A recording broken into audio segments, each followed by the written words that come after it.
All welcome back to our YouTube channel Godavari family. Hi అండి, మేమైతే last week Sileru trip అయితే plan చేసుకున్నాము. So నేను మా హస్బెండ్ కూడా బైక్ జర్నీ అయితే చేస్తున్నాం అనమాట. మనకి భీమవరం నుంచి సీలేరు ఆల్మోస్ట్ 280 కిలోమీటర్స్ వస్తుందండి. మేము మార్నింగ్ 6 o'clockకి మేము స్టార్ట్ అయిపోయాము. సో ఈవినింగ్ అక్కడికి వెళ్ళేసరికి అరౌండ్ 6-6:30 అయిపోయిందనమాట. ఇదైతే మా ఊరు నుంచి దువ్వ వెళ్ళే రోడ్ అనమాట. బ్యూటిఫుల్గా ఉంటుంది ప్లేస్ అంతా కూడా. ఒక పక్కన అంతా కూడా ఇలా పొలాలు అవి కనిపిస్తాయి, ఇంకో సైడ్ అంతా కూడా కాలువ ఉంటుంది. మార్నింగ్ 6కి స్టార్ట్ అయ్యాం కదా, అసలు చాలా పీస్ఫుల్గా ఉందన్నమాట. వ్యూ అంతా కూడా అదిరిపోయిందండి. మేమైతే సీలేరు వెళ్ళేటప్పుడు చాలా బ్యూటిఫుల్ ప్లేసెస్ అయితే విజిట్ చేసాం. అందులో ఈ వీడియోలో ఆల్రెడీ మీరు థంబ్నెయిల్ చూస్తారు కాబట్టి ఈ వీడియోలో మనం లొల్లలాకులు అలాగే మనం కోరుకొండ లక్ష్మీనరసింహస్వామి టెంపుల్ని అయితే విజిట్ చేద్దాము. సో ఈ వీడియో తర్వాత నెక్స్ట్ మళ్ళీ ఈ వీడియోస్ అన్నీ కూడా కంటిన్యూగా వచ్చేస్తాయండి. సో ఎక్కడ స్కిప్ చేయకుండా వీడియో అంతా చూసేయండి. అలాగే మన ఛానల్ అయితే సబ్స్క్రైబ్ చేసేసుకోండి. ఇప్పుడైతే మేము మా విలేజ్ దగ్గర నుంచి హైవే కూడా ఎక్కేసామన్నమాట. ఇది మనకి ఇటు రైట్ సైడ్కి వెళ్ళిపోతే మనం దువ్వ తణుకు ఇవన్నీ వస్తాయి. బ్యాక్ సైడ్ వెళ్ళిపోతే తాడేపల్లిగూడెం వెళ్ళిపోతాము. ఆల్మోస్ట్ లోకల్ వాళ్ళకైతే తెలుస్తుంది, బయట వాళ్ళకి తెలియదు కాబట్టి చెప్తున్నాను అనమాట. ఇక్కడ నుంచి మన ప్రయాణం అయితే స్టార్ట్ అయిపోతుందండి. ఇక్కడ నుంచి అయితే రావులపాలెం 36 కిలోమీటర్స్ ఉంటుందండి. ఇప్పుడైతే మనం దువ్వ విలేజ్ దగ్గరికి కూడా వచ్చేసాం అనమాట. నాకైతే ఈ విలేజ్ నేమ్ వినగానే అయితే ఒక డైలాగ్ అయితే గుర్తొచ్చేస్తుందండి, దువ్వండే దువ్వ అని చెప్పి ఒక మంచి కామెడీ సీన్ ఉంది కదా, అదైతే నాకు ఎప్పుడు గుర్తొస్తుంది. ఆ కామెడీ అయితే కొద్దిసేపు జరిగింది నాకు మా హస్బెండ్ మధ్య. ఇంకా ఇప్పుడైతే మనం ఆల్మోస్ట్ తణుకు దగ్గరికి కూడా వచ్చేసామన్నమాట. తణుకు వాళ్ళు ఎవరైనా ఈ వీడియో చూస్తున్నట్టయితే నాకైతే కామెంట్ సెక్షన్లో కామెంట్ చేసేయండి. ఇక్కడ నుంచి మనం రైట్ సైడ్ వెళ్ళిపోతే తణుకు ఊర్లోకి వెళ్ళిపోతాము. అలాగే మనం హైవే ద్వారా వెళ్ళిపోవాలి కాబట్టి మనం అయితే మన జర్నీ కంటిన్యూ చేసేద్దాం. ఇలా కొంచెం ఎదురుకు వెళ్ళాక మళ్ళీ మనకి తణుకు ఆర్చ్ అది కనిపిస్తుంది అనమాట. ఇటు నుంచి ఒక వే, అటు నుంచి వచ్చే వాళ్ళకి ఒక వే ఉంటుంది. సో ఇదే అనమాట. ఇక్కడ ఐ లవ్ తణుకు అని కూడా రీసెంట్గా పెట్టారు. సో ఇలా వెళ్ళినా ఊర్లోకి వెళ్ళిపోతాము. అలా కొంచెం ముందుకు వెళ్తుంటే మళ్ళీ మంచు స్టార్ట్ అయిపోయిందండి. ఫస్ట్ కొంచెం అయితే క్లియర్ అయిందనమాట, మళ్ళీ తర్వాత మళ్ళీ మంచు స్టార్ట్ అయిపోయింది. ఇక్కడైతే మేము తూర్పుగోదావరి జిల్లాకి దగ్గరలోకి వచ్చామన్నమాట. సరిహద్దు ప్రాంతంగా అయితే ఇక్కడ పెట్టారు బోర్డు, అది సరిహద్దు ప్రారంభం అయిపోయింది అని చెప్పి. ఇంకా ఫుల్ చలేస్తోంది, ఆ మంచు గాలి అంతా కూడా ఫుల్ కొడుతోందనమాట. బైక్ మీద వెళ్తున్నాం కదా, ఇంకా నేనైతే స్కార్ఫ్ అది కట్టేసుకున్నాను. చూస్తున్నారా అసలు స్కై వ్యూ అంతా కూడా ఎంత బాగుందో, ఆ మంచు అలా వస్తుందన్నమాట గాలికి. ఇంకా సన్ రైజ్ టైం కూడా అయిపోయింది. సో మేమైతే సన్ రైజ్ని ఎప్పుడు ఎంజాయ్ చేస్తామండి, ఎందుకంటే మ్యాక్సిమం మేము మార్నింగ్ జర్నీస్కే ప్రిఫర్ చేస్తామన్నమాట. లాంగ్ జర్నీస్ చేసేటప్పుడు ఆబ్వియస్లీ ఇలా బైక్ జర్నీసే ఉంటాయి. ఇంకా ఈ విలేజ్ అయితే పెరవలండి. ఈ టెంపుల్ని విజిట్ చేయని వాళ్ళు ఎవ్వరు ఉండరనమాట. మనకు హైవే మీదే ఉంటుంది విలేజ్ అంతా కూడా. ఈ ఆంజనేయ స్వామి చాలా పవర్ఫుల్. ఇంకా అలాగే ఇప్పుడు అక్కడ ఒక టెంపుల్ కూడా కడుతున్నారు. ఇంకా కొంచెం ఎదురుకొచ్చేస్తే మనకి ఇక్కడ పెరవలి దాటగానే నరసాపురం భీమవరం వెళ్ళే రోడ్ కూడా ఉంటుందన్నమాట. ఇక్కడ నుంచి నరసాపురం అయితే 37 కిలోమీటర్స్ డిస్టెన్స్ ఉంటుందండి. మీకైతే ఇక్కడ నేను బోర్డు చూపిస్తున్నాను కదా. ఇంకా మనం నరసాపురం బ్రిడ్జ్ దాటగానే అయితే కొంచెం ఎదురుకు వెళ్ళాక మనకు ఒక బ్రిడ్జ్ కూడా వచ్చేస్తుంది. సన్ రైజ్ అయినా కూడా అసలు ఫాగ్ అయితే తగ్గలేదండి. చూస్తున్నారు కదా ఫాగ్ ఎంత వస్తుందో. ఇప్పుడే నేను మీకు చెప్పాను కదా ఒక బ్రిడ్జ్ వస్తుంది అని చెప్పి. సో అదే అనమాట ఇది. దీన్నే సిద్ధాంతం బ్రిడ్జ్ అని పిలుస్తారు. అలాగే ఇక్కడ మనకు కనిపిస్తున్న గోదావరిని కూడా సిద్ధాంతం గోదావరి అని పిలుస్తారు. ఈ గోదావరి దాటిన తర్వాత కూడా మనకు అన్నీ కూడా తోటలు అవి కనిపిస్తాయండి. అక్కడక్కడ ఇటుకలు తయారు చేసేవి కూడా కనిపిస్తూ ఉంటాయన్నమాట. ఇంకా ఇదంతా దాటేశాక మనకైతే ఒక చెక్ పోస్ట్ కూడా వచ్చేస్తుంది. దీన్ని దాటిన కొన్ని మినిట్స్కి అయితే మనం రావులపాలెం కూడా రీచ్ అయిపోతాం. సో ఇప్పుడైతే ఇక్కడ చూస్తున్నారు కదా, మనం రావులపాలెం దగ్గరికి కూడా వచ్చేసామండి. ఇక్కడైతే అరటిగెలలు తీసుకున్న ఆ రోజు ఎంతమంది కనిపించారో మాకు, ఎందుకంటే ఆ రోజు సాటర్డే సండే కదా, ఇక్కడైతే మార్కెట్ అది ఉంటుందంట. సో అక్కడికైతే పట్టుకు వెళ్తున్నారు వీళ్ళందరూ కూడా. ఇంకా ఇప్పుడైతే మనం బస్ స్టాండ్ దగ్గరికి వెళ్ళిపోదాము. రావులపాలెం బస్ స్టాండ్ ఉంటుంది.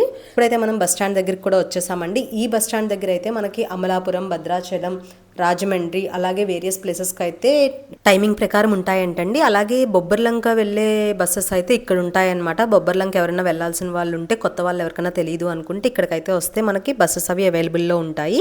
అలాగే మనకి ఈ రావులపాలెం అనేది అయితే కోనసీమకి ముఖద్వారం అండి.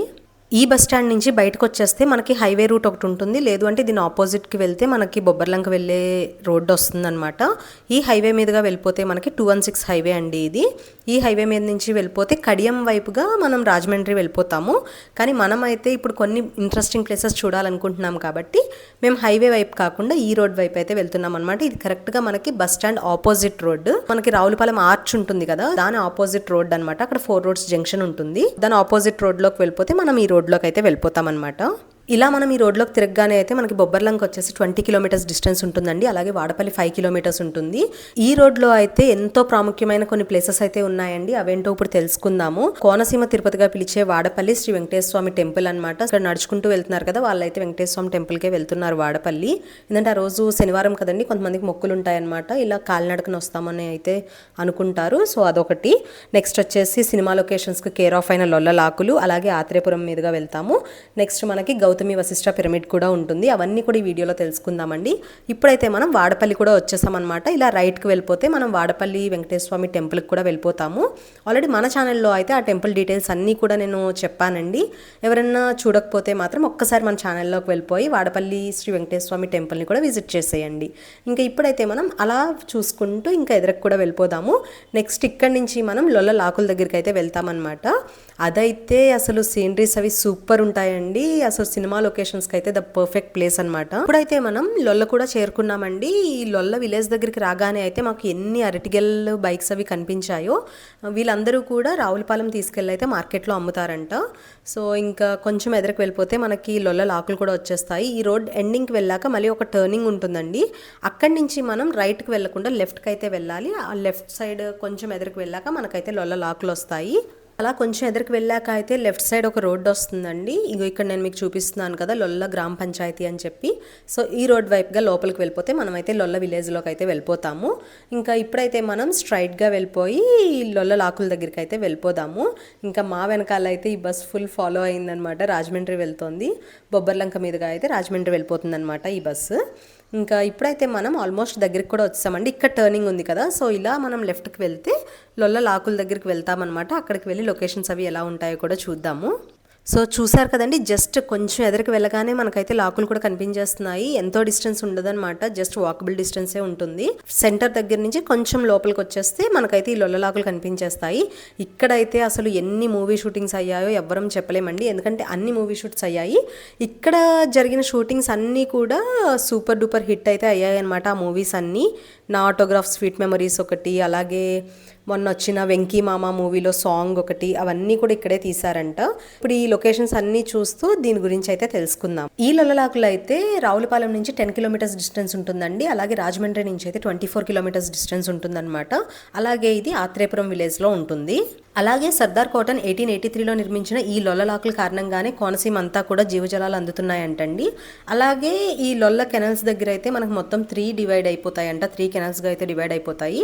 ఒకటి వచ్చేసి గన్నవరం కెనాల్, ఇంకొకటి వచ్చేసి అమలాపురం కెనాల్, ఇంకొకటి వచ్చేసి బ్యాంక్ కెనాల్ అనమాట. ఇంకా ఇప్పుడైతే మేము కెనాల్ దగ్గర నుంచి వే ఉంటే కొంచెం కిందకైతే వచ్చామన్నమాట. ఇక్కడ నుంచి వాటర్ ఫ్లో అది ఎలా ఉంటుందో చూద్దామని చెప్పి మాతో పాటు మీరు కూడా చూసేద్దరు పదండి. ఇదైతే ఒక చిన్న వేలా ఇచ్చారనమాట పక్క నుంచి. ఇక్కడ నుంచి అసలు వ్యూ అంతా కూడా చాలా బాగా అనిపిస్తోంది. ఇక్కడ మనకి లాకులంతా కూడా చాలా క్లియర్గా, వాటర్ అంతా చాలా క్లియర్గా అయితే ఉందన్నమాట. ఇంకా మనమైతే ఈ బ్యూటీని అంతా ఎంజాయ్ చేస్తూ అసలు ఇక్కడ ఏమేమి సాంగ్స్ అవి షూట్ అయ్యాయో కొన్ని సాంగ్స్ అయితే తెలుసుకుందాము. మీకు గంగోత్రి మూవీ అయితే గుర్తుంది కదండి, అల్లు అర్జున్ది. ఇందులో మావైది మొగల్తూరు అనే సాంగ్ కూడా ఇక్కడే తీశారనమాట. అలాగే వెంకీ మామ మూవీలో నా ధైర్యం నా సైన్యం నువ్వేలే వెంకీ మామ, ఆ సాంగ్ కూడా ఇక్కడే షూట్ చేశారు. అలాగే సీతయ్య మూవీలో అయితే హరికృష్ణ గారిని వెల్కమ్ చేస్తూ అయితే ఊరి జనం అందరూ కూడా ఒక సాంగ్ అయితే పాడారు. అది కూడా ఇక్కడే జరిగిందంటండి షూటింగ్ అంతా కూడాని. అలాగే నా ఆటోగ్రాఫ్ మూవీలో కూడా వెన్నెల కోసం అయితే శ్రీను వెయిట్ చేస్తారు కదా, ఆ బ్రిడ్జ్ కూడా ఇదే అనమాట. ఇంకా మనమైతే ఈ వ్యూ అంతా ఎంజాయ్ చేసేసుకుని ఇంకా ఆత్రేయపురం కూడా వెళ్ళిపోతున్నాం అనమాట. మీకు వ్యూ ఎలా అనిపించిందో నాకైతే కామెంట్ సెక్షన్లో కామెంట్ చేసేయండి. ఇంకా గోదావరి జిల్లా నుంచి వెళ్ళిన ఏ డైరెక్టర్ అయినా కూడా ఇక్కడ ఒక సాంగ్ అయితే షూట్ చేస్తారంటండి ఖచ్చితంగా. మనమైతే ఈ వ్యూ అంతా కూడా బాగా ఎంజాయ్ చేసాము కదా. ఇంకా ఇప్పుడైతే మనం మన జర్నీ కంటిన్యూ చేసేద్దాము. దీని తర్వాత నెక్స్ట్ మనం ఎక్కడికి వెళ్తున్నామో కూడా చూద్దాము. మీరైతే వీడియో స్కిప్ చేయకుండా వీడియో అంతా కంటిన్యూగా చూడండి. మంచి మంచి ప్లేసెస్ అయితే చూపిస్తాను నేను మీకు. అలాగే ఇక్కడ అది ఒక్కటే ఫేమస్ ప్లేస్ మాత్రం కాదండి, ఆత్రేయపురం పూతరేకులు కూడా చాలా ఫేమస్ అనమాట. లోకల్ వాళ్ళందరికీ తెలుసు. బయట వాళ్ళు ఎవరైనా ఎప్పుడైనా ఇటు సైడ్ విజిట్ చేస్తే ఖచ్చితంగా ఈ ఆత్రేయపురం పూతరేకులు అయితే ఖచ్చితంగా కొనుక్కోండి. రోడ్ బార్నే మనకైతే షాప్స్ అవి ఉంటాయన్నమాట, ప్రిపేర్ చేస్తారు వాళ్ళు అక్కడే. ఇంకా మేమైతే మార్నింగ్ నుంచి టిఫిన్ తినలేదు కాబట్టి మేమైతే ఆత్రేయపురంలో ఉన్న కృష్ణరాజు గారి హోటల్కి అయితే వచ్చామన్నమాట. ఈ హోటల్ అయితే చాలా ఫేమస్ అంటండి, ఎప్పటి నుంచో ఉందన్నమాట. అలాగే వీళ్ళ దగ్గర ఉప్మా పెసరట్టు అయితే చాలా ఫేమస్ అనమాట. మేమైతే ఫస్ట్ బజ్జీ ఇడ్లీ అయితే టేస్ట్ చేద్దాం కదా అని చెప్పి ఇంకా తెప్పించుకున్నాము. ఇవి తినేసాక ఒక పెసరట్టు తెచ్చుకుని అయితే తిన్నామన్నమాట. వీళ్ళ దగ్గర పెసరట్టు అయితే చాలా బాగుంటుంది. ఇంకా ఇలా మనం రైట్ సైడ్ లోపలికి వెళ్ళిపోతే ఆత్రేయపురం ఊర్లోకి వెళ్ళిపోతాం. అలాగే మనకి ఆత్రేయపురం బస్ స్టాప్ కూడా ఊర్లోనే ఉంటుందన్నమాట. ఇంకా మళ్ళీ బయటకు వచ్చేస్తే మనకి చెప్పాను కదా, రోడ్ సైడ్ అంతా కూడా మనకి పూతరేకుల షాప్స్ ఉంటాయి. ఈ ఆత్రేయపురం దాటేశాక అయితే మనకి పేరవరం వస్తుందండి. పేరవరంలో మనకి వశిష్ఠ గౌతమి పిరమిడ్ అయితే ఉంటుందన్నమాట. ఇది 2 నదుల మధ్యలో ఉంటుంది పిరమిడ్. సో ఇది కూడా నేను మన ఛానల్లో అయితే వీడియో అప్లోడ్ చేస్తానండి. ఎవరైనా చూడకపోతే ఫుల్ లెంత్ వీడియోస్లో ఉంటుంది గౌతమి వశిష్ఠ పిరమిడ్ ఫ్రమ్ పేరవరం అని చెప్పి. సో అది కూడా చూడండి. ఇంకా మనమైతే ఇవన్నీ చూసుకుంటూ మనం బొబ్బర్లంక కూడా వచ్చేసామన్నమాట. ఇక్కడి నుంచి మనకి 2 వేస్ అయితే ఉంటాయి. ఇక్కడి నుంచి మనమైతే రైట్కి వెళ్ళాలండి. అదే లెఫ్ట్కి వెళ్తే మళ్ళీ నిడదవోలు వెళ్ళిపోతాము. అదే రైట్కి వెళ్తే మనకి ధవళేశ్వరం ఇవన్నీ వస్తాయన్నమాట. అలా రాజమండ్రి వెళ్ళిపోవచ్చు. ఇంకా ఇక్కడైతే మీకు నేను రోడ్స్ డిఫరెన్సెస్ కూడా చూపిస్తున్నాను అనమాట. ఇలా స్ట్రైట్గా రాగానే మనకి రైట్ ఒకటి లెఫ్ట్ ఒకటి ఉంది కదా. సో ఇప్పుడైతే మనం రైట్కి వెళ్ళిపోతున్నాము. రైట్కి వెళ్తే మనకి ధవళేశ్వరం బ్యారేజ్ ఉంటుంది. ఇవైతే మనకి 2 బ్యారేజెస్ ఉంటాయండి. సర్దార్ కాటన్ ద్వారా నిర్మించిన బ్యారేజెస్ అనమాట ఇవి. ఆ రోజు అయితే మార్నింగ్ వ్యూ అదిరిపోయిందండి గోదావరి దగ్గర. ఎందుకంటే మొత్తం క్లౌడీగా ఉంది మార్నింగ్. అసలు వ్యూ అంతా చూసారా ఎంత బాగుందో. 180 degreesలో మీకు నేను అంతా చూపించేస్తున్నాను. గోదావరి అయితే ఇప్పుడు ఇంకా సమ్మర్ స్టార్ట్ అయిపోతుంది కాబట్టి వాటర్ అది తక్కువే ఉంది. ఇంకా ఈ సైడ్ అంతా కూడా ఉందన్నమాట. ఇటు ఇంకా వాటర్ అది లేదు. ఇంకా పైన క్లౌడ్స్ చూసారా అసలు ఎంత బ్యూటిఫుల్గా కనిపిస్తున్నాయో. మాకైతే ఆ రోజు చాలా బాగా నచ్చింది. ఇక్కడైతే మనకి సీజన్కి తగ్గట్టుగా అయితే డిఫరెంట్ ఫ్రూట్స్ అవన్నీ కూడా అమ్ముతారండి. ఇప్పుడైతే కర్రపెండ్లాలు అవి పెట్టారు. అలాగే మనకి మొక్కజొన్నలు ఇంకా తేగలు ఇవన్నీ కూడా అమ్ముతారనమాట. ఇంకా ఇప్పుడైతే మనం ఈ బ్యారేజ్ అంతా చూసుకుంటూ ఎదురుకైతే వెళ్ళిపోదాము. అక్కడ మనకి దూరంగా కనిపించేది అంతా కూడా రాజమండ్రి ఊరండి. ఇక్కడైతే మనకి వాటర్ స్టోరేజ్ అంతా కూడా ఉంటుంది. ఈ సైడ్ అవతల సైడ్ అంతా కూడా వాటర్ ఎక్కువ ఉండదన్నమాట. ఇదంతా నిలువ పెడతారు. ఇంకా ఇప్పుడైతే మనం బ్యారేజ్ దిగిపోతున్నాము. బ్యారేజ్ అంతా కంప్లీట్ అయిపోయాక మనకి దగ్గరలోనే కాటన్ మ్యూజియం కూడా ఉంటుందన్నమాట. సో అది కూడా నేను మీకు చూపిస్తాను. బయట నుంచే చూపిస్తాను బ్రిడ్జ్ పైనుంచి. మేమైతే లోపలికి వెళ్ళలేదు, టైం అది అయిపోతుందని చెప్పి. ఇంకా ఇక్కడ కనిపిస్తుంది కదండి, అదే కాటన్ మ్యూజియం అనమాట. సో మేమైతే లోపలికి వెళ్ళలేదని చెప్పాను కదా. ఇక్కడ నుంచే నేను మీకు లాంగ్ వ్యూలో చూపించేస్తాను. ఇక్కడ నుంచి మనకు కనిపిస్తున్నది ఎంట్రన్స్ అనమాట. కాటన్ మ్యూజియం అని చెప్పి బోర్డు ఉంది కదా, అదే. ఇంకా ఇప్పుడైతే మనం ఇంకా మన జర్నీ కూడా కంటిన్యూ చేసేద్దాము. ఇక్కడ మనకి ఈ బ్రిడ్జ్ దిగ్గానే అయితే ఒక యూటర్న్ లాగా ఉంటుందన్నమాట. ఇక్కడ నుంచి నేను మీకు చూపిస్తున్నాను కదా. ఇటు సైడ్ వెళ్ళిపోతే మీరు బైపాస్ ఎక్కేస్తారు. కానీ ఇక్కడ నుంచి కొంచెం లాంగ్ ఉంటుందని చెప్పి ఇక్కడ నుంచి కొంచెం ఎదురుకు వెళ్ళగానే మనకి మళ్ళీ లెఫ్ట్ సైడ్ ఒక చిన్న రోడ్ వస్తుంది. సో అది కూడా నేను మీకు చూపిస్తాను. సో ఇక్కడ మీకు కనిపిస్తుంది కదా, కొంచెం ఎదురుకు వెళ్ళగానే ఫ్రాక్షన్ ఆఫ్ సెకండ్స్లో వచ్చేస్తుంది అనమాట. ఇక్కడ నుంచి మీరు ఇలా రైట్ టర్న్ తీసుకుంటే ఇంకొంచెం దగ్గరగా ఉంటుంది బైపాస్ ఎక్కడానికి. అంతే అనమాట. ఈ రైట్ సైడ్ వెళ్ళిపోతే మనం రోడ్ ఇంకా స్ట్రైట్ అండి, ఎటు టర్న్స్ ఉండవు అనమాట. ఆల్మోస్ట్ వచ్చేసాం చూసారా, హైవే దగ్గరికి కూడా వచ్చేసాము. ఇక్కడ నుంచి మనం లెఫ్ట్ సైడ్ తీసుకోవాలి. రైట్ సైడ్ వెళ్తే మళ్ళీ మనం రావులపాలెం వెళ్ళిపోతాము. సో అయితే మనం లెఫ్ట్కి తీసుకుంటే రాజమండ్రి వెళ్ళిపోతాం. ఇంకా మనమైతే ఈ జర్నీ చేసుకుంటూ ఆల్మోస్ట్ రాజమండ్రి కూడా రీచ్ అయిపోయామండి. రాజమండ్రి రాగానే నాకు ఒక సిగ్నల్ దగ్గర అయితే ఒక బ్యూటిఫుల్ ఇమేజెస్ అయితే కనిపించాయి అనమాట. సో నేను మీకు చూపిస్తున్నాను కదా, ఇదిగో ఎలిఫెంట్స్ చూడండి ఎంత బాగా పెట్టారో, కట్ పీసెస్ లాగా పెట్టారనమాట. అసలు చూడడానికి చాలా బాగుంది. ఇంకా ఇప్పుడైతే మనం లాలా చెరువు సిగ్నల్ దగ్గరికి కూడా వచ్చేసాము. ఈ సిగ్నల్ దగ్గరికి వచ్చాక లెఫ్ట్ టర్న్ అయితే తీసుకోవాలండి. ఇటు వెళ్తే మనం మారేడుమిల్లి వెళ్ళే రోడ్కి అయితే వెళ్ళిపోతాం అనమాట. మేమేంటంటే ఇటు కొన్ని ప్లేసెస్ అయితే విజిట్ చేసాము. సో అవన్నీ కూడా నేను మీకు చూపిస్తాను. అండ్ ఇంకా ఇక్కడి నుంచి మళ్ళీ మనం రైట్కి తీసుకోవాలి. అక్కడైతే లెఫ్ట్ తీసుకున్నాం కదా సిగ్నల్ దగ్గర నుంచి. ఇక్కడి నుంచి అయితే ఇలా రైట్ తీసుకుని వెళ్ళిపోవాలన్నమాట. ఇక్కడైతే మనకి ఇవన్నీ యోగాసనాలు చేసింది అయితే ఉంటుంది. అదొక ల్యాండ్ మార్క్ లాగా పెట్టుకుని అయితే వచ్చేయండి ఎవరికైనా తెలియకపోతే. ఇక్కడ నుంచి మళ్ళీ మనం ఇక్కడ ఒక అంబేద్కర్ స్టాట్యూ కనిపిస్తుంది. ఇక్కడి నుంచి ఇలా మనం రైట్కి అయితే వెళ్ళాలి. ఇంకా మేమైతే రాజమండ్రి దాకా వచ్చాం కదా అని చెప్పి ఒకసారి ఫ్యూయల్ కూడా కొట్టించేసుకుందాం అని చెప్పి అయితే పెట్రోల్ దగ్గరికి వచ్చేసాము.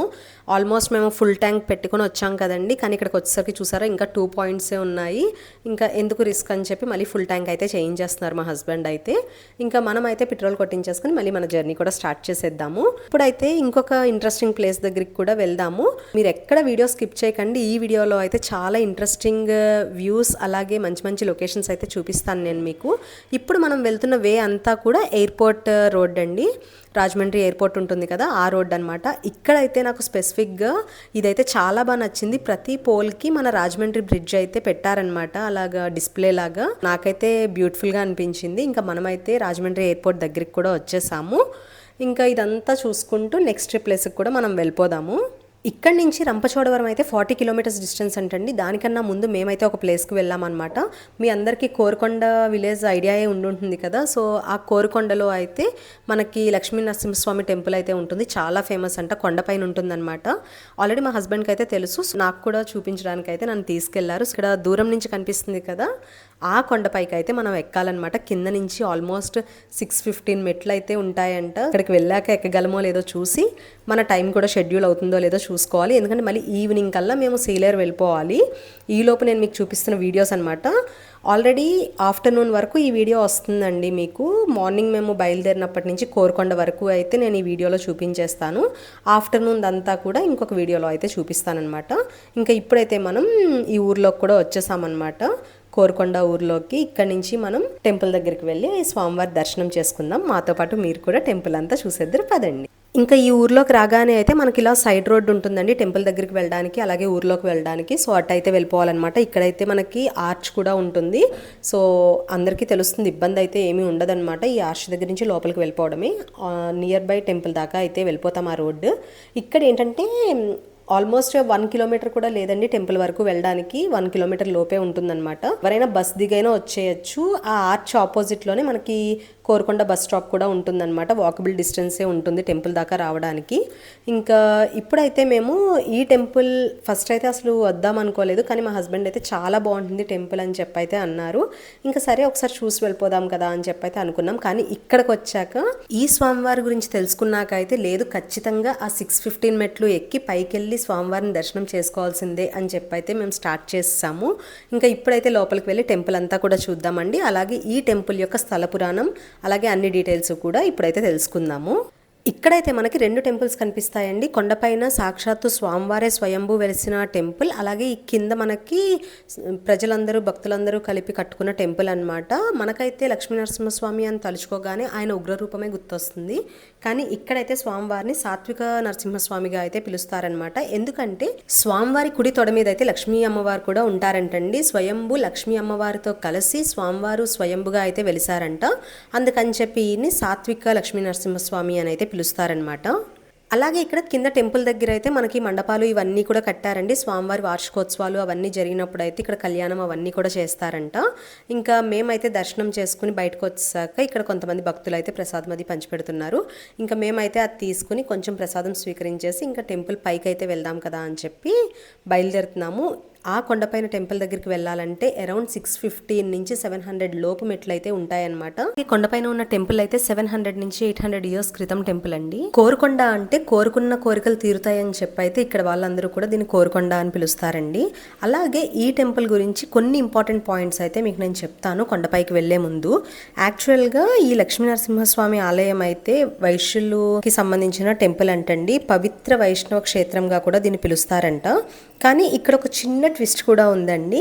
యాక్చువల్లీ మనం కొండ పైకి వెళ్ళేటప్పుడు స్టార్టింగ్లో ఒక శివలింగం టైప్లో ఉంటుందన్నమాట. దానిపైన పాదాలు అవి కూడా ఉంటాయి. అవన్నీ నేను మీకు చూపిస్తాను. అది చూపిస్తూ దాని డీటెయిల్స్ కూడా చెప్తాను నేను. ఇదంతా కూడా గుడి చుట్టూరు ఉన్న ప్రాంగణం. ఇక్కడి నుంచి మనకి కొండపైన టెంపుల్ అయితే చాలా బాగా కనిపిస్తుందండి. ఇంకా ఇప్పుడైతే మనం ఇదంతా చూసేసుకొని ఇప్పుడు ఈ గుడి పక్కనే మనకి కొండపైకి వెళ్ళడానికి మార్గం కూడా ఉంటుందన్నమాట. సో ఇప్పుడైతే అక్కడికి వెళ్ళిపోదాము. ఇక్కడైతే నేను ప్రసాదం అది తినేస్తున్నాను అనమాట. చాలా ఆకలేసేసింది నాకు. ఇంకా ఇక్కడైతే ఒక చిన్న స్తూపం టైప్ పెట్టారనమాట. అక్కడి నుంచి డోర్ ఉంది కదా, ఇలా బయటకు వచ్చేస్తే మనకి కొండపైకి వెళ్ళడానికి మార్గం ఉంటుంది.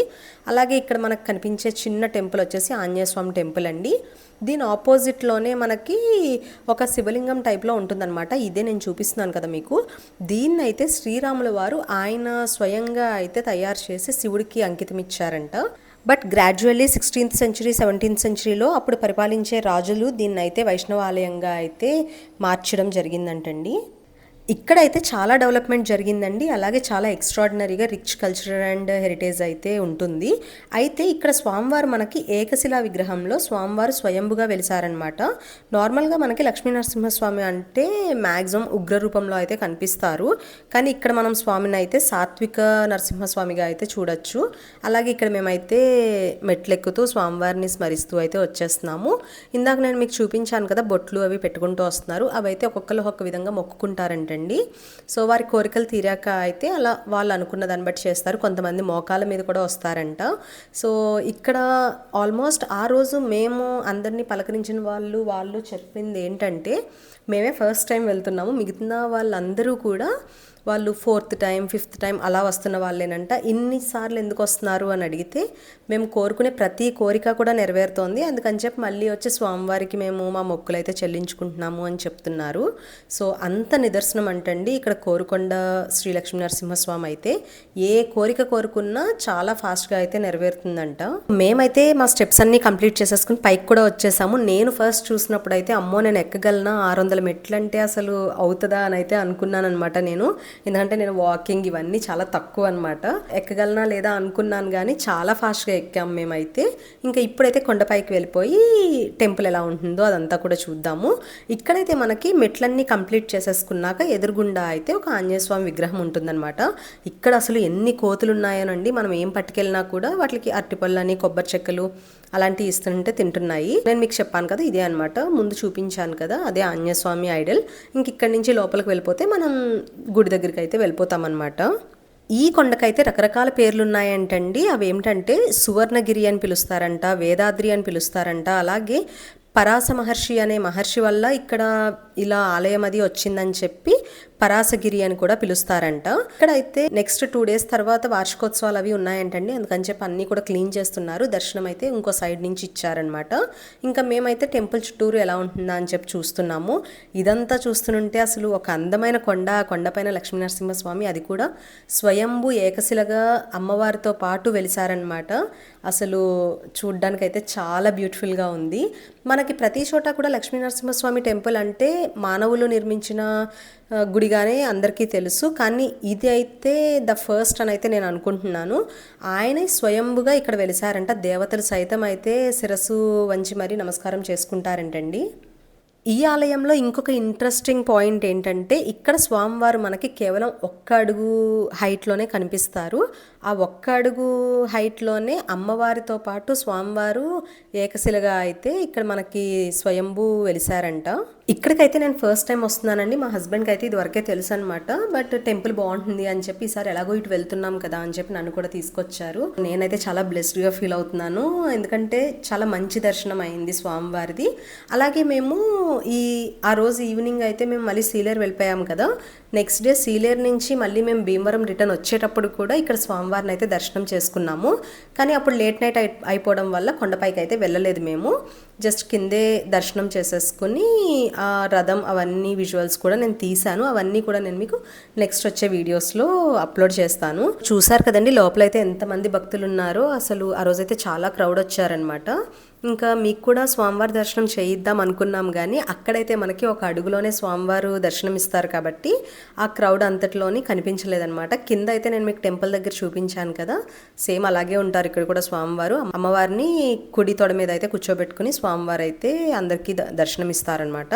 సో ఇదంతా కూడా కొండపై నుంచి ఆ కోరుకొండ విలేజ్ అంతా కనిపిస్తున్న ప్లేస్ అండి. ఇంకా మేమైతే దర్శనం అది కంప్లీట్ అయిపోయింది కాబట్టి ఇంకా వెళ్ళిపోతున్నాము. ఇక్కడి నుంచి మళ్ళీ మేము బయలుదేరి వెళ్ళాలి కదా, ఇంకా చాలా లాంగ్ జర్నీ అయితే ఉందన్నమాట. ఇంకా మేమైతే కిందకి వెళ్ళిపోయి 10 to 15 minutes రెస్ట్ తీసుకున్నామండి టెంపుల్ దగ్గరే, కింద టెంపుల్ దగ్గర. ఎందుకంటే ఎక్కి దిగి నాకైతే కొంచెం కాళ్ళు పెయిన్ వచ్చేసాయి అనమాట. ఇంకా సరే అని చెప్పి 10 to 15 minutes రెస్ట్ తీసుకుని కొంచెం కూల్ డ్రింక్ తాగి మళ్ళీ బయలుదేరిపోయాము. లంచ్కి అయితే మేము మారేడుమిల్లి వెళ్ళిపోయామన్నమాట. అరౌండ్ 2:33 అయ్యింది మారేడుమిల్లి వెళ్ళేసరికి. ఇంకా అవన్నీ కూడా ఫర్దర్ వీడియోస్లో నేను అప్లోడ్ చేసేస్తాను. ఇంకా ఇక్కడి నుంచి మేమైతే స్టార్ట్ అయిపోతున్నామండి. ఇక్కడితో ఈ వ్లాగ్ అయితే ఎండ్ చేసేస్తున్నాను. మీకు కనుక ఈ వీడియో నచ్చినట్టయితే please like, share and subscribe for more videos. అలాగే మీరెవరన్నా కనుక ఈ కోరుకొండ టెంపుల్ని విజిట్ చేస్తుంటే మీ ఎక్స్పీరియన్స్ ఎలా ఉంది, అలాగే మీరు ఏమైనా కోరికలు కోరుకున్నవి నెరవేరాయో లేదో కూడా నాకైతే కామెంట్ సెక్షన్లో కామెంట్ చేసేయండి. ఇంకా ఇక్కడితో ఈ వ్లాగ్ అయితే ఎండ్ చేసేస్తున్నాను. See you for the next video. Thank you all.